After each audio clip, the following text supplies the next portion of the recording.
quick review of the Jabra 930 Pro. This headset is one that I have used for the last few years. I'm on the phone 2, 3, 4 hours a day, depending on the day. This makes my life a lot easier.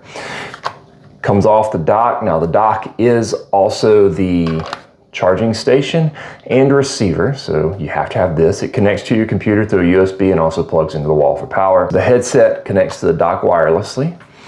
You have a choice on the way you want to wear it. It comes with a headband, but you can also buy an ear hook or neck band for it if you prefer that. It's got a nice little short boom and a nice padded earpiece. It sits comfortably on my ear for me to be able to take my calls all day long. I can go anywhere in my house and not drop any sort of call quality. I can even walk out to the mailbox and check the mail if I need to. But mostly I get up and go get a snack in the kitchen. And I don't have to worry about missing a phone call because it's right there. It says it has a range of about 395 feet, which is more than a football field, which is more than I'll ever need because I'm on the computer whenever I'm on the phone. I've been using this for about 3 years now, and it is a fantastic headset. And that's my quick review of the Jabra 930 Pro.